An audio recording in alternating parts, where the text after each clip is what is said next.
یا سیدی یہ ارشاد فرمائیے کہ ظرف کسے کہتے ہیں، اور یہ بھی ہماری تربیت فرمائیے کہ ایک مبلغ کے اندر ظرف کتنا ہونا چاہیے۔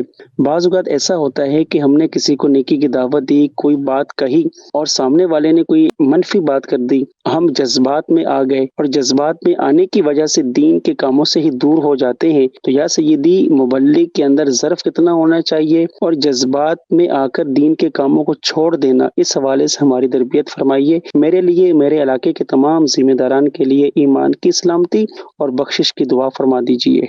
ظرف ویسے برتن کو کہتے ہیں ظرف، یہاں مطلب یہ کہ جو بندہ جو ہے یعنی کہ جو مبلغ ہے اس کا ظرف یعنی برتن بہت بڑا ہونا چاہیے، جو آئے وہ سما جائے اور باہر نہ نکلے، سماتا چلا جائے۔ تو مبلغ میں تحمل مزاجی اور برداشت کا مادہ بھی ضروری ہے۔ اب اگر یہ وہی کہ اگر کسی نے کچھ کہہ دیا تو کہیں گے تو صحیح، پیارے آقا صلی اللہ علیہ وسلم کی راہوں میں تو کانٹے بچھائے گئے، معاذ اللہ پتھر مارنے کا سلسلہ ہوا، آپ کو شہید کرنے کی کوششیں کی گئیں، لیکن پیارے آقا صلی اللہ علیہ وسلم صبر کرتے رہے۔ خود فرماتے ہیں کہ میں اللہ کی راہ میں سب سے زیادہ ستایا گیا ہوں۔ آپ کا ایک فرمان گرامی اس طرح کا ہے صلی اللہ علیہ وآلہ وسلم۔ تو مبلغ کو پیارے آقا صلی اللہ علیہ وسلم کی طرف دیکھنا چاہیے۔ یہاں کوئی پتھر ویسے نہیں مارتا، آپ کو کبھی نہیں مارا ہوگا، یہاں ماشاءاللہ پھول برساتے ہیں لوگ۔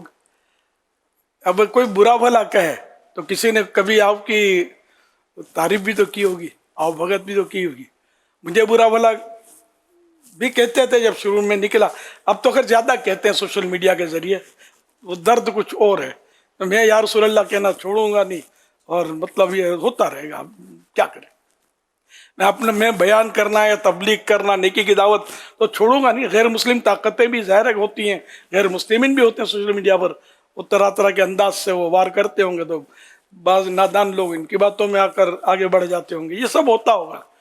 لیکن یہ کہ انشاءاللہ حق بات کا اعلان سرے دار کریں گے، یہ جرم اگر جرم ہے 100 بار کریں گے۔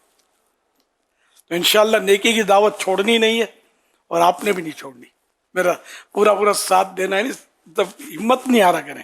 اب نیکی کی دعوت دیا کریں، لوگ واقعی مذاق اڑاتے ہیں۔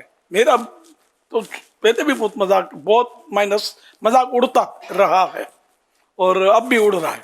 اور ایسے لوگ ہیں جو پگھلے ہیں، میں صحیح بولتا ہوں، جو مجھے معلومات ہے کہ ایسے لوگ ہیں کہ جو مطلب یہ کہ مجھے گالیاں نکالتے تھے، میں جانتا ہوں، ایک کو تو میں جانتا ہوں، وہ مجھے کسی نے بتایا کہ چوک پر کھڑے ہو کر آپ کو گالیاں دیتا تھا۔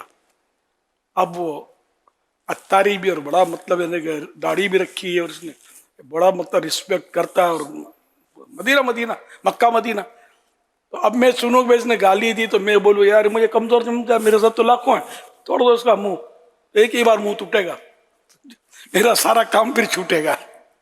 تو میں کام چھوڑنا نہیں چاہتا، نہ کسی کا منہ توڑنا چاہتا ہوں، ہمیں تو شیطان کا منہ توڑنا ہے کہ جتنا کہ دباؤ گے اتنا یہ ابھرے گا۔ تو آپ نے کام چھوڑنا نہیں ہے، ضرب بہت بڑا رکھنا ہے۔ صبر تو خزانہ فردوس عاشقو، عاشق کے لب پہ شکوہ کبھی بھی نہ آ سکے۔